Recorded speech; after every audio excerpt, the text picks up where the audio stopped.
Selamat datang ASN hebat di kota Mojokerto. Kita tinggal di kota yang kaya sejarah, kota Majapahit. Tapi ada satu masalah besar, proyek pemerintah. Kita punya target besar, membangun infrastruktur, meningkatkan layanan publik.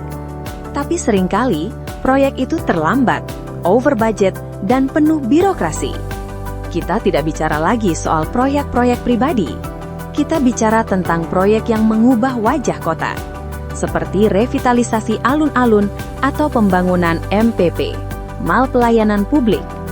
Ini adalah proyek yang harusnya selesai tepat waktu, tepat biaya, tepat mutu. Dengar baik-baik, proyek pemerintah itu beda. Pertama, pengertian dan karakteristiknya. Proyek kita bukan soal profit. Proyek kita adalah tentang barang publik. Misalnya, proyek normalisasi Kali Sadar. Ini melayani seluruh warga, bukan cuma satu investor. Anda harus paham ruang lingkup strategisnya. Kedua, kemitraan. Anda tidak sendirian. Anda harus berkolaborasi dengan sektor swasta. Ini namanya kemitraan publik dan privat, PPP. Siapa yang membangun rest area di Tol Mojokerto-Kertosono? Itu adalah hasil kemitraan yang baik. Ketiga, dan ini yang paling krusial, integritas. Proyek Anda harus bersih. Uang yang kita kelola adalah uang pajak warga Mojokerto. Analisis konsep proyek harus kokoh, jangan sampai goyah. Oke, bagaimana kita mulai? Dengan proses manajemen proyek. 1. Perencanaan dan seleksi. Kita punya banyak ide. Pembangunan puskesmas baru, atau pelebaran jalan Benteng Pancasila. Mana yang didahulukan?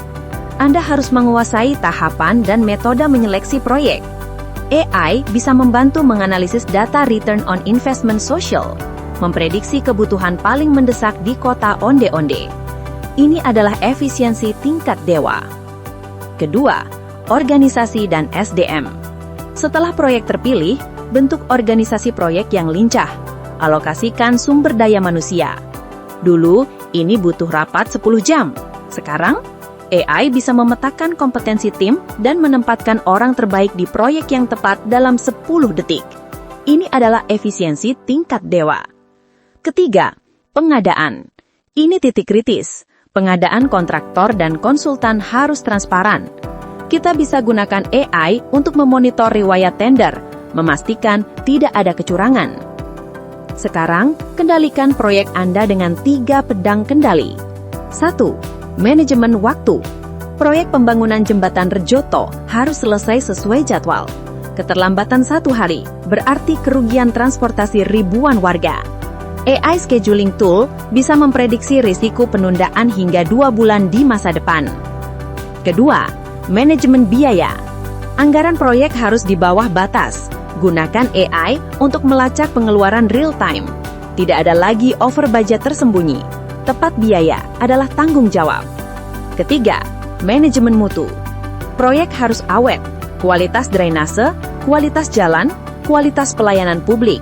AI bisa menganalisis data hasil uji mutu secara otomatis, memastikan standar mutu terpenuhi 100%.